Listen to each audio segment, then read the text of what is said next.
It's getting in on the left side. And then once they're in, Stan can slip into the middle there about the same time Leland and Rex are getting in upstairs. So about 2 minutes to go, we're ready for launch, and I'll just let you hear the audio so you can kind of hear what we heard and our response to the excitement of a launch. Sound suppression system water activated. TLS is go for main engine start.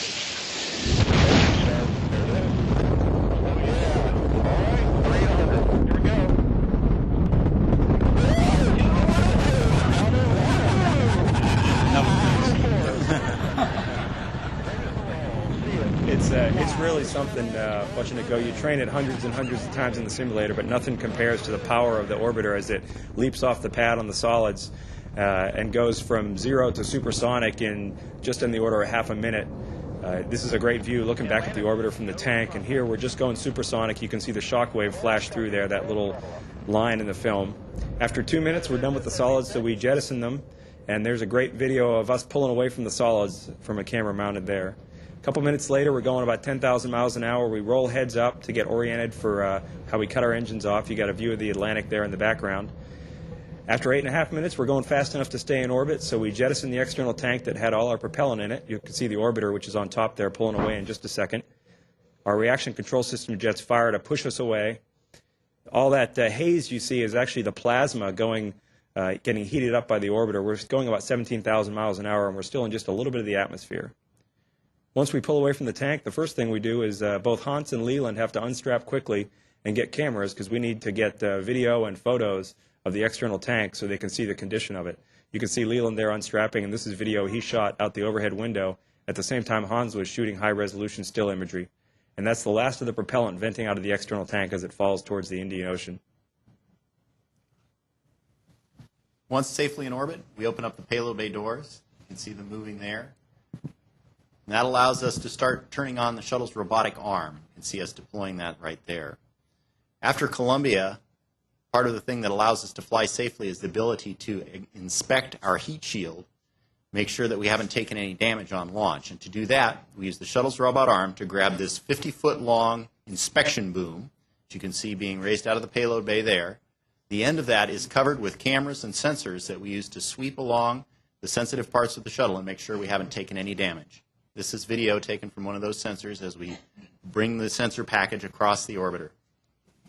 And you can see here Hans looking out the side hatch, making sure that we're flying the arm correctly. Also early in the flight, we began preparing for our first spacewalk, and here's Hans and me getting the drink bags ready for the first spacewalk. Flight day 3 is rendezvous day. This is a shot on the flight deck early in the rendezvous procedure where we start off about 40 miles behind the space station. That's one of the laptop computers that we use as a rendezvous tool to help us out with the trajectory. Here we have a shot of the shuttle flying over the coast of Peru, just south of Lima, just prior to the rendezvous pitch maneuver, which you see executed here. This is a maneuver in which Steve is at the controls and we fly the space shuttle through a 360-degree loop. It allows the space station crew to look out the windows and image the underside of the orbiter to detect any damage that may have occurred to our thermal protection system. This is a view of the space station rising in the aft window of the flight deck during that maneuver. Rex is using the handheld laser here to measure range and range rate information to the space station as we close on it at about 1/10 of a foot per second. Steve's at the controls on the aft flight deck, and he has to guide the 260,000-pound orbiter into the space station, and he's allowed quite wide latitude. He needs to keep the shuttle within about 3 inches of where it needs to be, and you see the space station now closing down and just about to hit the docking system, and we dock and get contact and capture, and Steve did just a great job and brought us right in on the money. We opened the hatches, and it just happened to be that the commander of the space station, Peggy Whitson, it was her birthday. And so we brought her a new module for her birthday present. But we were really glad to be there, and the space station's a big, beautiful place, and it's very bright, and it's very roomy. And we'd been on the space shuttle for about 3 days at this point, and it's fairly confined in there. We were very happy to have the extra volume and the extra space. But you can see from the video that we were still a bit clumsy. It takes quite a while to get used to having so much volume to move around in. But that's Dan Tani there. We brought him back home after his 4-month stay on the space station. We were just very happy to be there. During our first night on the space station, Peggy Whitson, the commander, invited us over to the Russian segment for dinner. And they brought out their best Russian food. It was great. We all got to try a bunch of different kinds of food we hadn't tasted before, and had a chance to catch up with our friends and enjoy a little bit of relaxation for a moment. But it didn't last too long because we had to get ready for our spacewalks. And here we're having a meeting talking about the first spacewalk. And then on the morning of the spacewalk, we get our suits on. Here we're in the airlock, get all suited up.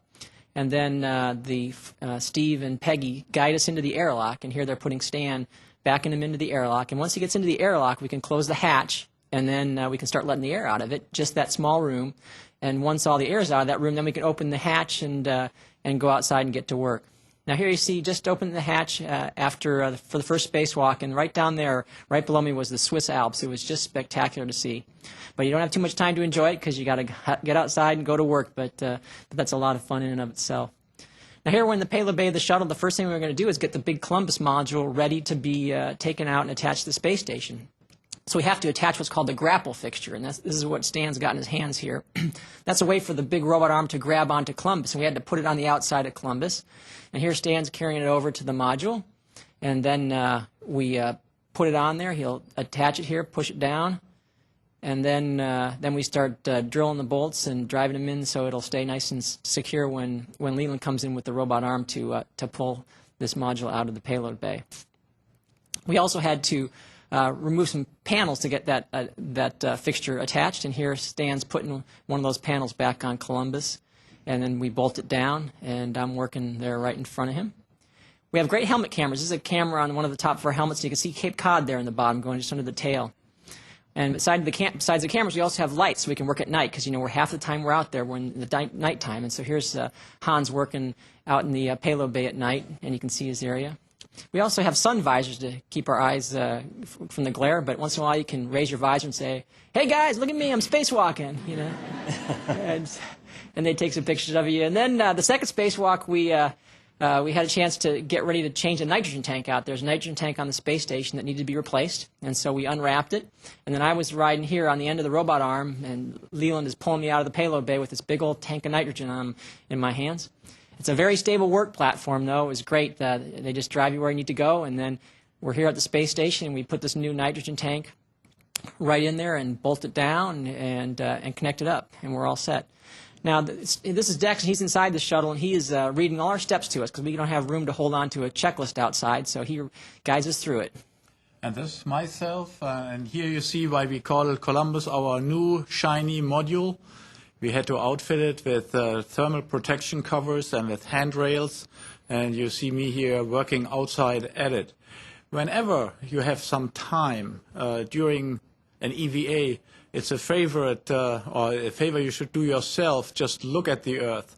It fills your view. It really looks like your mother spaceship.